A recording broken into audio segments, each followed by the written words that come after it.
She was once described by French poets as a stunning queen. She was also seen by the world as a woman full of talent. She was less than a week old, yet Scottish nobles placed a crown on her head while she was still in a cradle. From that moment on, her life was pushed straight to the top. Not only that, she also held the title of Queen of France. At just 15 years old, she married the French crown Prince Francis, and then she became the Dauphine of France. When it came to her beauty, people later gave her the highest praise. It felt like a gift from heaven. All the beauty of nature was gathered on her face, and she was Mary Stuart, Queen of Scotland.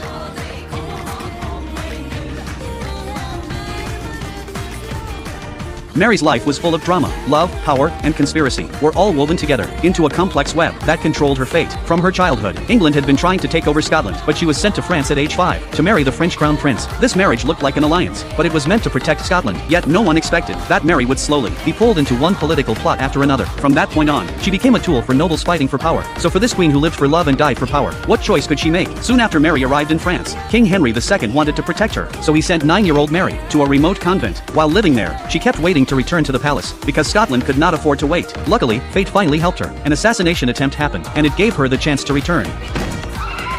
The nuns believed the killer came from England, but they did not expect that someone tasted Mary's food before every meal. When King Henry II learned about this, he did not dare keep her in the convent anymore, because she was a foreign queen, and she was engaged to his son. If anything happened, France could not explain it as an ally. So just like that, Mary started her journey back to the palace, and from this moment on, the real power game began.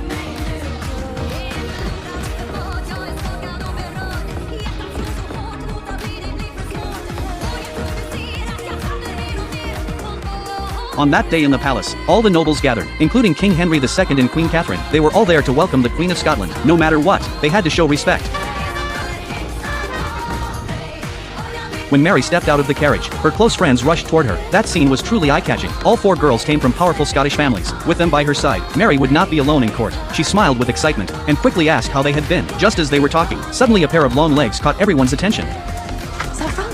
Mary could hardly believe it. She remembered that Francis used to be just a small boy, but now he had grown so much. Yet there was one thing she had to admit, so she said it directly. "Your legs really match your face." After the greeting ended, Mary planned to return to her room, but she did not realize that Queen Catherine had been watching everything, and she was secretly planning something with her men. That night, Mary was about to go to bed, but suddenly she saw a hand behind the screen. The person kept whispering, "Do not drink that wine." Mary was confused, so she walked closer to check, and asked who it was. But suddenly the hand disappeared. She moved behind the screen, but found no one there. Then she noticed a door in front of her. It looked like it could be opened, so she tried to push it, and just as she expected, it opened. Who was that person, and why did